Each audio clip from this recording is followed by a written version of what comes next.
Assalamualaikum warahmatullahi wabarakatuh. Waalaikumsalam warahmatullahi wabarakatuh. Ustadz mau tanya tentang hukum umroh yang dilakukan oleh orang yang masa iddah karena ditinggal mati oleh suaminya. Bolehkah melaksanakan umroh? Memang secara umum memahami iddah itu sendiri harus sukna fil bait, harus menetap di rumah, tidak berdandan, tidak menerima khidbah, tidak menerima lamaran. Itu secara umum hampir jumhur berpendapat seperti itu. Hanya pada masalah ini perlu kita teliti beberapa item. Yang pertama, apa kasus ini tidak bisa dihukumi sebagai nawazil atau darurah? Ya, wa daruratu tubihul mahdurat. Masya Allah. Ya, karena saya lihat ada beberapa masalah yang memang perlu kita detailkan hukumnya. Di antaranya misalnya, di sini di Darul Ifta Al-Misri mengatakan wa jamaahirul fuqaha ala anna sukna min lawazimil i'tidad. Jumhur fuqaha berpendapat bahwa wanita di masa iddah memang harus tinggal di rumahnya. Ini termasuk keharusan. Fatamkuthu mu'tadah muddata iddatiha. Sehingga wanita yang sedang mengalami masa iddah harus tinggal di rumahnya selama masa iddahnya di rumahnya. Fala takhruju lil haji wala li ghairi. Enggak boleh keluar untuk haji dan untuk yang lainnya. Wastadallu ala dzalika bi haditsil Furai'ah binti Malik bin Sinan. Hal tersebut berdasarkan hadis Furai'ah binti Malik bin Sinan. Wa ya ukhtu Abi Sa'id Al-Khudri. Itu saudara perempuannya Abi Sa'id Al-Khudri. Semoga Allah meridai keduanya. Amin ya Allah. Anna Rasulullah sallallahu alaihi wasallam amaroha. Bahwa Rasulullah memerintahkan Furai'ah ketika beliau ditinggal mati suaminya dan harus menjalani masa iddah, antam kutha fi baitiha hatta tantahya iddatuha. Hendaknya Furai'ah ini tetap tinggal di rumah sampai masa iddahnya selesai. Hadis riwayat Imam Malik, bil Muwatta wa Syafi'i wa Ahmad wa Abu Dawud wa Tirmidzi wa Nasa'i wa Ibnu Majah wa Shahih Ibnu Hibban wa Hakim. Hanya saja, apakah sukna bagi orang yang menjalani masa iddah itu harus tinggal di rumah? Di sini disebutkan wa nukila an ba'di salafi minas sahabah wat tabi'in. Dinukil dari sebagian ulama salaf dari kalangan sahabat dan tabi'in, anna sukna laisat minal iddah, bahwa menetap dan tinggal di rumah itu bukan keharusan yang harus dilakukan wanita ketika menjalani masa iddah. Wa yajuzu lil mu'tadati an ta'tadda haitsu sya'at. Boleh bagi wanita untuk menyelesaikan masa iddah di mana dia berkehendak. Artinya tidak harus di rumah suaminya. Ya, untuk menyelesaikan masa iddahnya. Wala yahrumu 'alaiha an tahujja aw ta'tamira fi iddatiha. Tidak haram wanita di masa iddah itu untuk melakukan haji dan umroh di masa iddahnya. Ruya dzalika an Sayyidina Ali bin Abi Thalib. Diriwayatkan dari sahabat Ali bin Abi Thalib wa Abdullah bin Abbas wa Ummul Mukminin Aisyah. Ya, dari Abdullah bin Abbas, Ummul Mukminin Aisyah, wa Jabir bin Abdullah radhiyallahu anhu. Wa bihi qala Hasan Al-Basri. Ya, demikian juga hal tersebut merupakan pendapat Hasan Al-Basri wa Jabir bin Zaid. Ya, Jabir bin Zaid wa Atha bin Abi Ribah. Dan Atha bin Abi Rabah. Wa ilaihi dhahaba Adz-Dzahiriyah. Demikian juga mazhab ini dikuatkan oleh mazhab Adz-Dzahiriyah. Dalilnya apa? Kalau orang di masa iddah itu tidak harus tinggal di rumah suaminya, dia boleh menjalankan masa iddah di mana saja, bahkan dia boleh haji, boleh umroh, karena tidak ada kewajiban sukna tinggal menetap di rumah. Hujjatuhum, dalilnya anal ayat adalat ala wujubil iddah la ala wujubis sukna li muqtadah.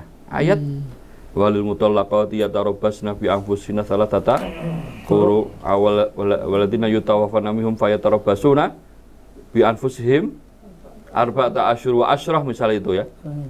Itu ayat-ayat ini tidak menunjukkan akan perintah untuk menetap tinggal di rumah suaminya, tapi perintah untuk menjalankan masa iddah.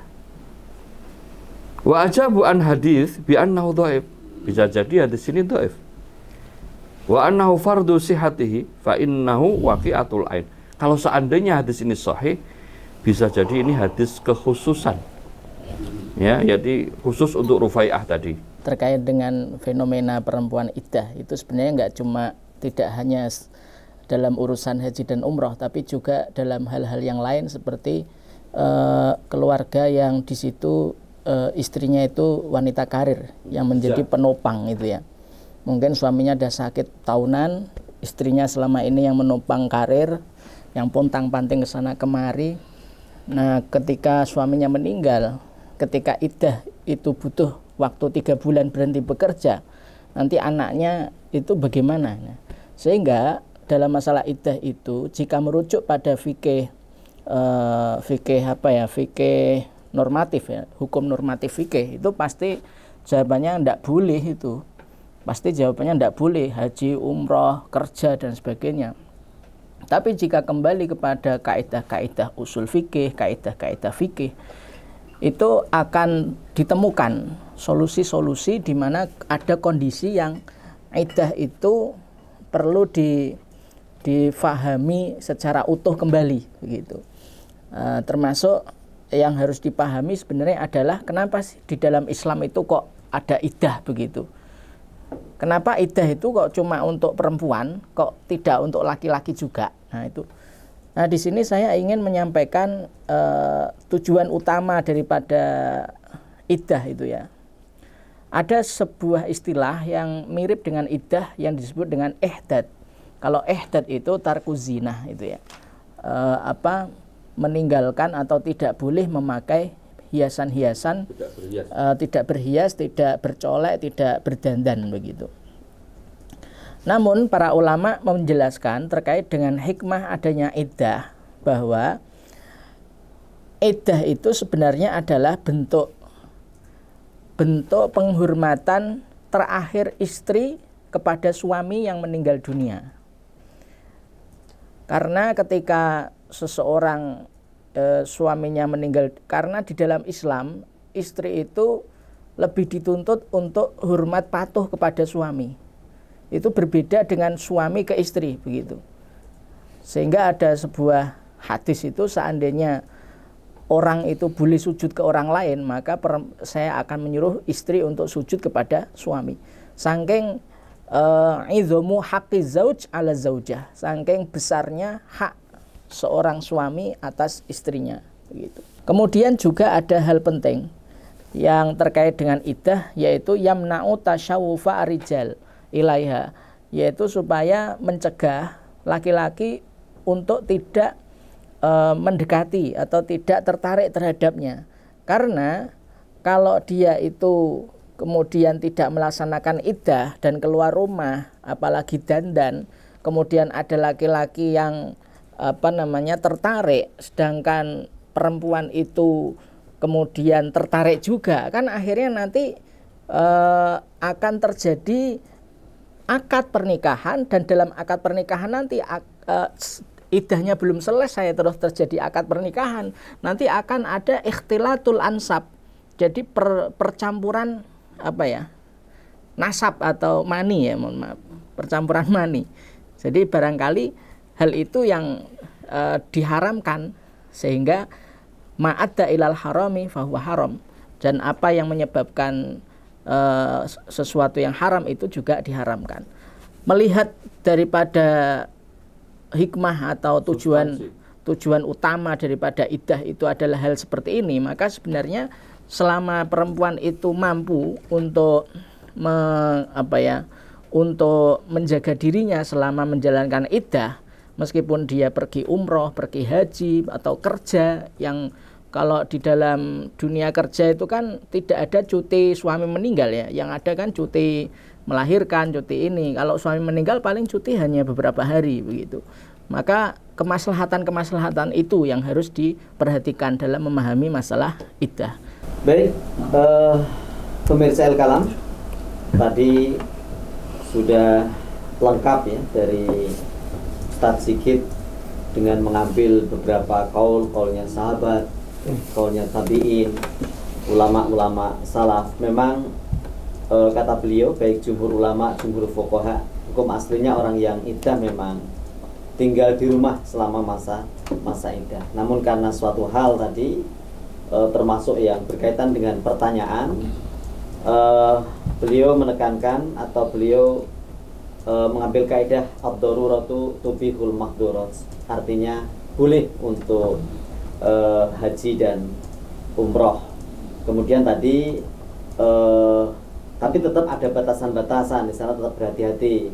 Tadi catatan Ustadz Sigit, selama umroh tentunya ada batasan-batasan untuk membatasi diri. Ketika ada acara city tour sebaiknya dia bakok gitu Ustadz ya. Nah seperti itu. Kemudian tadi ada tambahan yang menguatkan dari Ustadz Heri, jangankan untuk ibadah haji umroh, untuk seorang perempuan yang menjadi penopang hidup keluarga, kalau memang itu dibutuhkan, dengan tetap membatasi diri, boleh keluar untuk hal-hal yang substansial, yang sangat butuh tentunya gitu. Dan ditambah Ustadz Heri juga bahwa diantara hikmah iddah, diantaranya adalah penghormatan terakhir dari seorang istri yang ditinggal mati oleh suaminya. Kemudian memang untuk supaya mencegah laki-laki bisa tertarik kepadanya, maka ada istilah yang hampir sama, yaitu ihdad. Kalau ihdad itu tarku zina, tidak berdandan, tidak bersolek dan lain sebagainya. Mungkin ini bisa mewakili pertanyaan. Mudah-mudahan ada manfaatnya dan bisa memberikan pencerahan. Walafu minkum. Assalamualaikum warahmatullahi wabarakatuh. Waalaikumsalam warahmatullahi wabarakatuh.